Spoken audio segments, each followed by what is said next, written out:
telling people your backstory, I think gave me confidence, because then as I was telling my story, I was like, oh my God, I did do this. I did create a career. I did have a great life in England. Sometimes you have to listen to yourself, tell your story to someone else to realize, hey, I actually have done some amazing things and I can do really hard things too.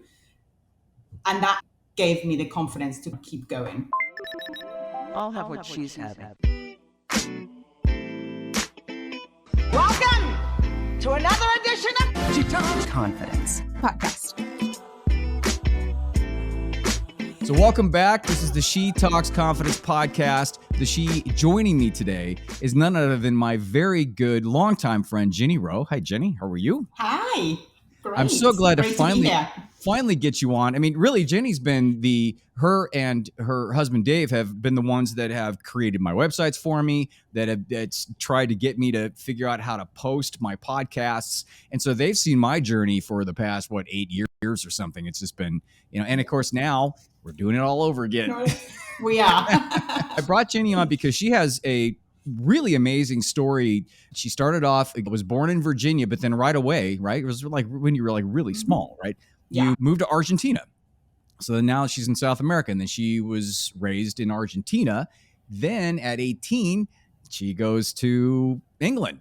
And then when you guys were, what year did you guys come back to here? So we came back in 2006. So US, South America, Europe, back to the US. In that time, and we had a really good discussion a couple of days ago when I was over there talking about the website stuff, but I found it fascinating that how somebody could bounce and be a complete fish out of water, not just locational, like you move from LA to Chicago, but totally different cultures, totally different countries, different continents. How you managed to navigate through that, and when you did have sort of crises of confidence, what did you do and what did you fall back on to keep you going through all that? When I left Argentina at 18, I left because I finished high school. I had no clue what to do. I wasn't one of those people who grew up thinking, this is what I want to be, and off you go and do that. And when my parents said, hey, do you want to go to England and take a year out and decide what you want to do? I was like, okay, I'll do that. So off I go. And when I get to England, I was extremely ill when I first got to England. I actually got salmonella poisoning on the plane over. Oh, no. When I went to, okay. Yes, yeah, I did. So I was very, very ill to begin with. And then I moved in with a really lovely family that had 4 kids, and I was their nanny and I lived with them. And I think whenever I had doubts or wherever I didn't have confidence, I think I kind of like took a step back and thought, well, my mum did this back in the 70s when moving countries was huge. When my mum left England to marry my dad in Argentina, I think she was probably like, I'm never going to see my parents again. And I always kind of think of my mum doing that journey completely on her own and landing in a country where she didn't know anyone, didn't speak the language, and somehow she flourished and created a life there. She still lives in Argentina all these years later. When you left Argentina, how good was your English, and was it an impediment when you first got to England? My English was pretty good because my mom taught me English before I spoke Spanish. So I had a pretty good English base, but I still was that fish out of water because I had grown up in a very small town in my teenage years. What was the biggest cultural shock between those two places as soon as you landed and you started having to assimilate? Girls will laugh. I think part of it was dress code, what I would wear. Because I remember when I lived in Argentina, I lived in a mountain town. And I remember as a teenager, my dad was very particular about what clothes we bought and what shoes we bought. And I was like, I really wanted a pair of Hush Puppy boots, which worked great in Argentina because that's where I lived and we went hiking and stuff like that.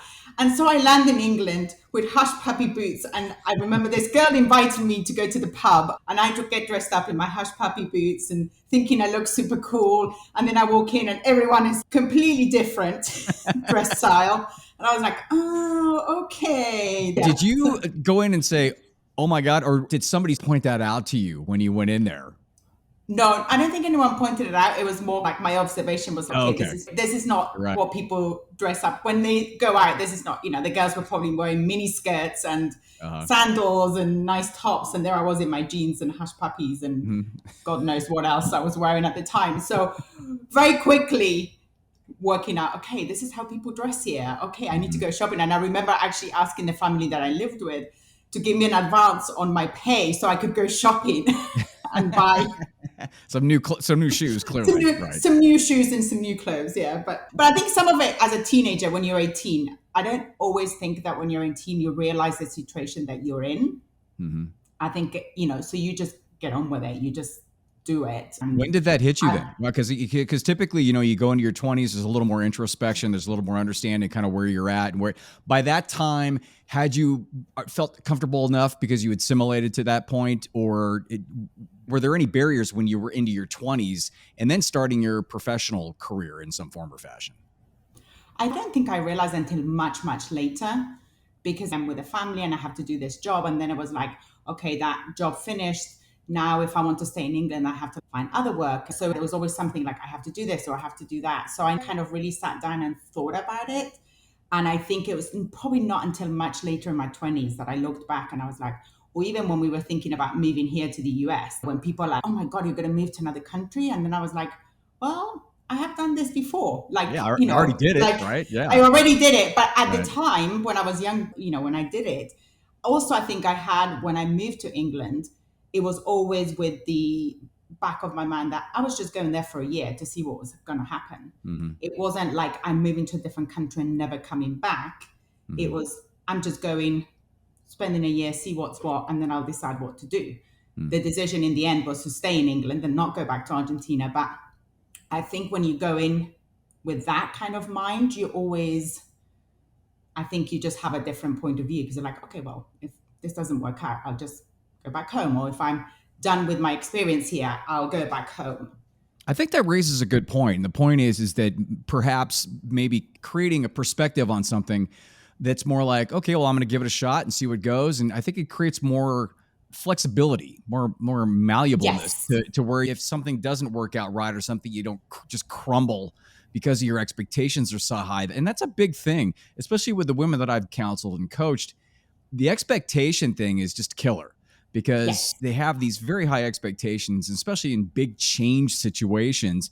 And it's impossible to meet those expectations. And then it's so black and white, right? It's either meet all of these standards or crumble in disgrace. Yes. Instead of look at it like, well, I'm going to give it a shot and see what goes and see what sticks and then kind of move and groove. So when you first started that and started like the professional workforce, what were some of the issues that you came across in terms of that?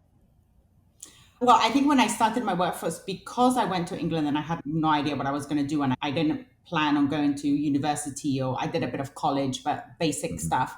When I actually got to work for the design agency where I kind of like, I guess, started my career, I started as a receptionist. So I went in, I was like, okay, I need a job. This company had a job available. I really like the environment. And then very quickly I realized, you know what, this is something that I love the environment. I love the creativity. And with time, I started doing extra work here, and eventually that's how I got into sort of like marketing and that kind of thing.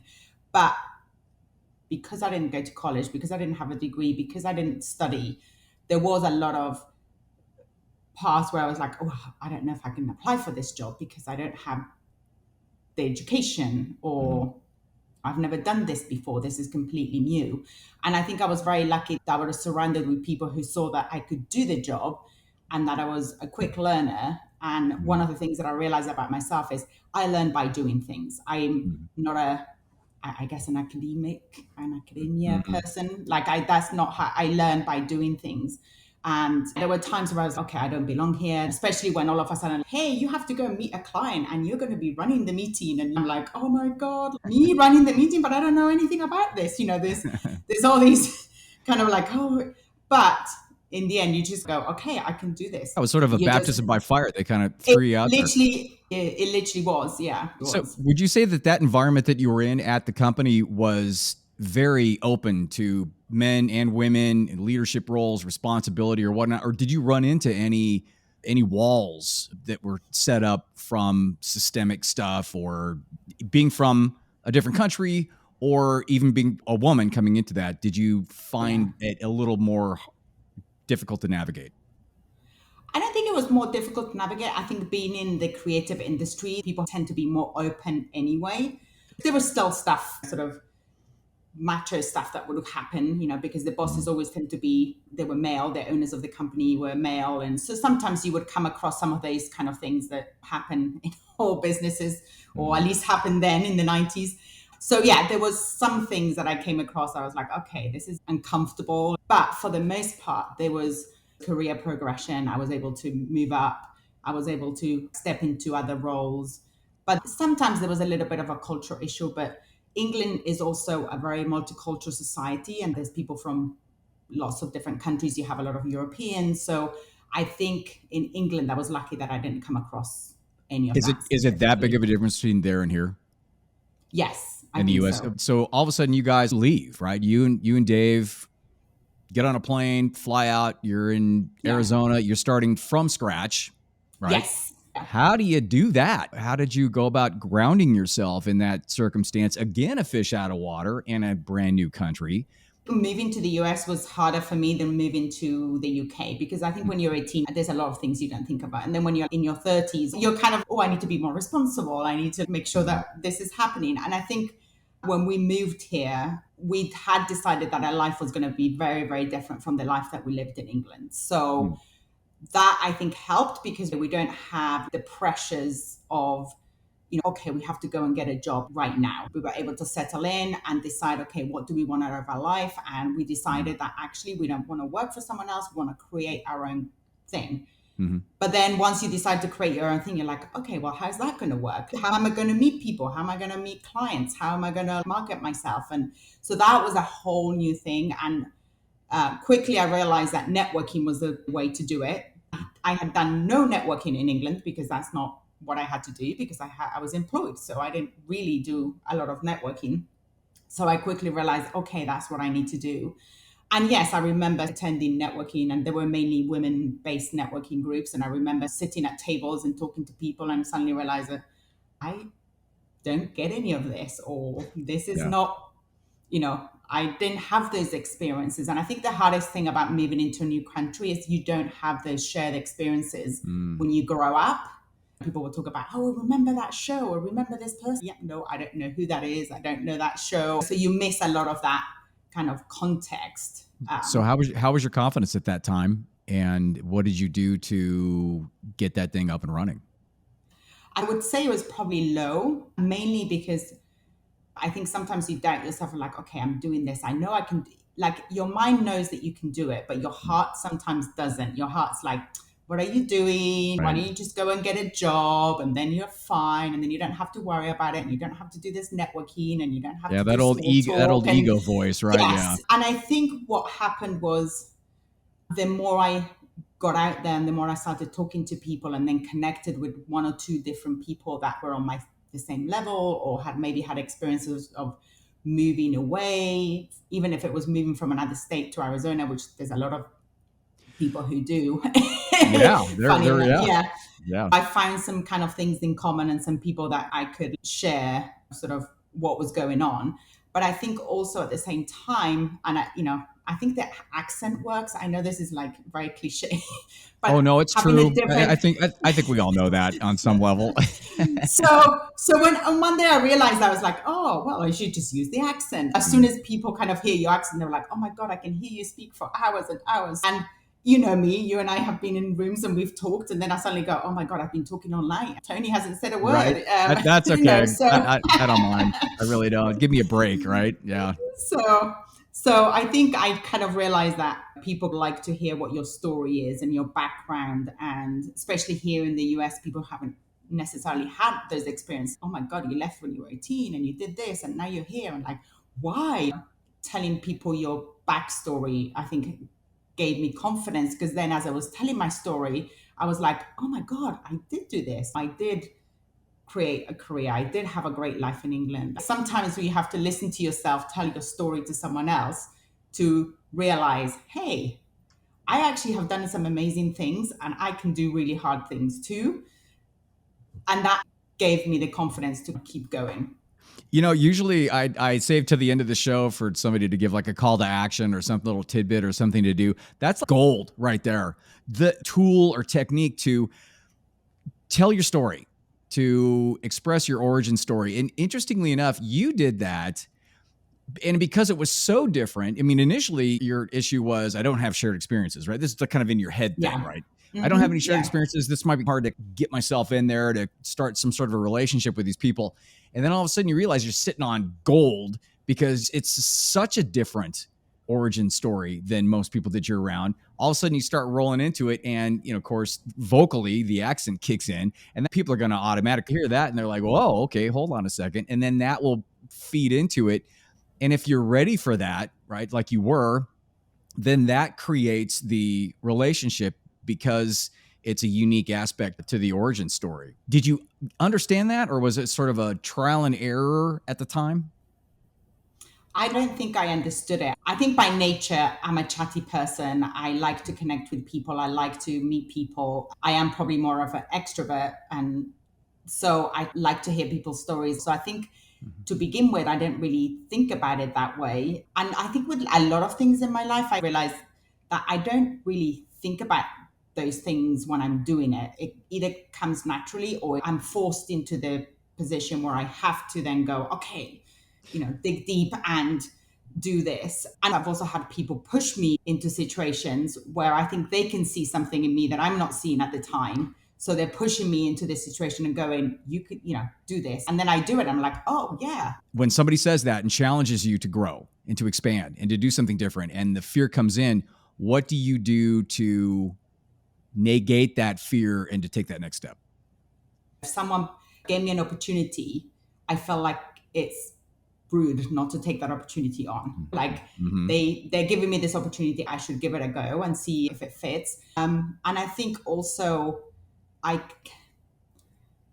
am one of these people who likes to do things that I've never done before. I'll take the big jumps I do like big challenges, especially ones that need figuring out and you need a solution and there isn't one or you can't find one. That drives me, that excites me to do something. So even though there's that fear in it, I think the excitement of doing something new pushes me forward. First of all, congratulations, you have an amazing gift because there are so many people, that's when they freeze. It's just when they reach that and they hit the wall and they just don't want to fail, or they don't want to put themselves out, like an imposter syndrome thing where they'll get found out that they don't know what they're talking about, which is completely ridiculous, but a lot of people have that in their mind. What can you say that anybody that has a problem with that can put it on like a loop and just listen to it over and over and over when they do come across that, or when they are challenged, or when they do get to a point where it's a big thing, it's a new endeavor? What's the mindset? How do you put yourself in the right mindset to go forward on that? Looking back, I would say, think about what would it feel if you didn't do it and you didn't have that experience. Because I think that you can always go, oh, I had this experience and I didn't like it, or I didn't enjoy it, or it wasn't for me. The worst thing for me is knowing that you could have done something and you didn't do it, and then wishing that you had. We all have experience, and some of them are better than others. And there are some things that I have done and I was like, you know what, actually that wasn't for me. I have experienced the imposter syndrome, very recently. In fact, during the pandemic, I joined the networking group and I completely felt like fish out of water. And I've been in business for 17 years, so I shouldn't have. But there was something about me that had this imposter syndrome. I was around women that I thought were way better than I was. And I somehow just could not get past, I'm in the wrong room. And in the end, I left because this is too much. I'm stressing out. So I think sometimes it's like, hey, I tried it because I knew when I was walking in that this was something completely different, something that I hadn't done before. I would be around people that I hadn't been around. And I learned a ton from the people that I met.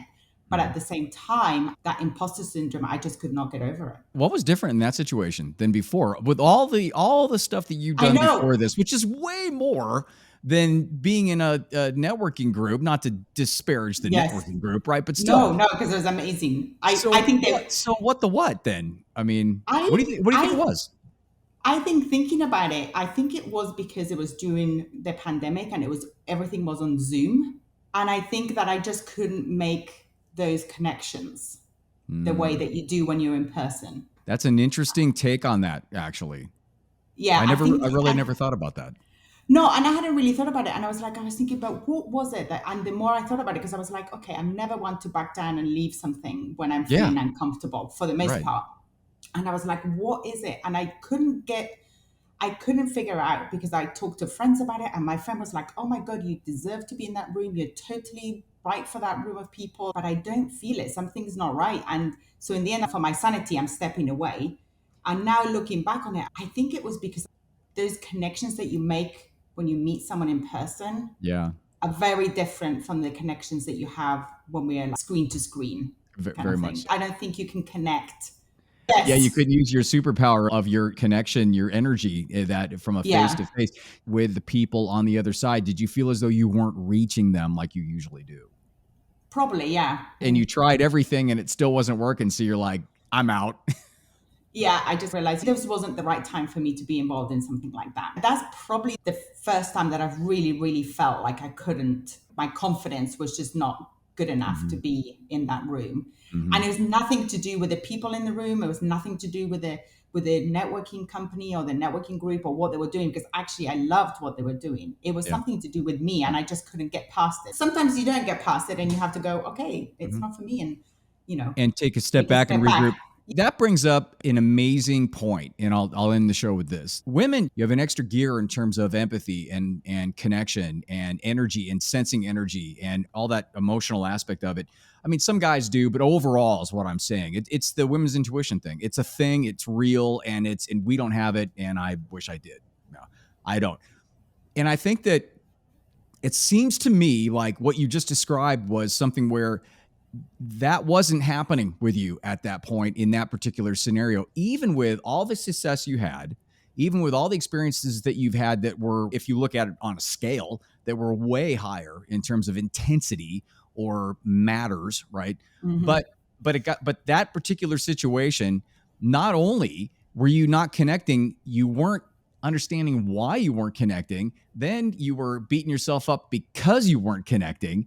And so it's almost like you were hitting yourself with two hammers, and then you took a step back. I think it brings up the two things. The first thing is that you got to listen to your gut. You got to listen to your intuition. It is the strongest force. I think it's women's truths is in the intuition. The second thing is there's nothing wrong with taking a step back. There's nothing wrong with epically failing in some particular circumstance. Yeah. Taking a step back, learning from that, and then moving forward. That's a huge lesson in all of this, because the women that I've worked with, a lot of their mentality is linear. It's just go ahead, forward, and then you hit a wall, and then it's devastation. Instead of that, it's kind of an ebb and flow, and it's hit your spots, come back. If you can't expand for some reason, come back and learn and go through that process, and then move forward after making adjustments or understanding more about yourself. That's why I think that's a huge point. I think it is. I think for us women is, if there's something you want to do, just do it, even if you fail, because not only, and people say this all the time, oh, you want to fail because you learn and all of those things, but also I think it gives you that, hey, I tried it, I did it. And it also gives you the ability to go, yes, that's for me, or no, that's not for me. And that's okay if it's not for you. Like that's, and you don't know until you do it. You don't know until you do it. Exactly. You don't know until you do it. And then at least you won't regret not doing it, or look back a few years later and go, oh my God, I wish that I had done that at that point in time. A lot of the times it's like, why didn't I do that beforehand? Like, why did I wait so long to do this? Right. So, instead of, oh, why did I do that? Right. It's why did I wait to do that? That's great, because you just took care of the last part of the show for me. You just recalled the whole point. And then, that's the tool that anybody can take and move forward and go from there. Thanks, Ginnie. I really appreciate it. I'm really glad to finally get you on the show. And I know. Well, thank you for having me. Oh, not a problem. And again, Dave didn't have to leave. I know that Axel had to go to the vet, but he didn't have to leave. I mean, he could have. No, that's true. Yes. Yeah, I was just kidding when I said, next time. Close set, right? Yeah. Can you give your information if anybody wants to get a hold of you, and describe a little bit about DGR and then your contact information? And I will put that up in the show notes for the record. I'm on Instagram at Ginnie Rowe. And then, our company is DGR Communications. We help small businesses with branding and marketing strategies, as well as website development. And I think one of the biggest things that I like to do is help small businesses and even help business owners support each other. Because I think one of the things that we didn't touch on, but I learned coming to a new country and not knowing anyone, is I wish I had more mentors or people who would step up and go, let me show you how to do things. That's a passion of mine, is if I can help a new business owner get set up or just bounce ideas off or that kind of thing. I just love that. So if anyone out there wants a little bit of input or feedback, I'm always happy to be a sounding board for things. And that's such a huge give and a huge asset. That's fantastic. And I will put your information up on both the YouTube and all the other platforms. So thanks, Ginnie. Appreciate it again. If there's any questions or concerns, everybody knows how to get a hold of me. Just Tony@javabud.com. It won't be JavaBud for that much longer. We're working on that right now. Are we not? We are. We are. That's going to change very soon. Oh, I hope so. Right. I know I'm kind of dragging, but we'll make it happen. Thanks, Ginnie. I will talk to you later, and I will talk to you next week. Bye.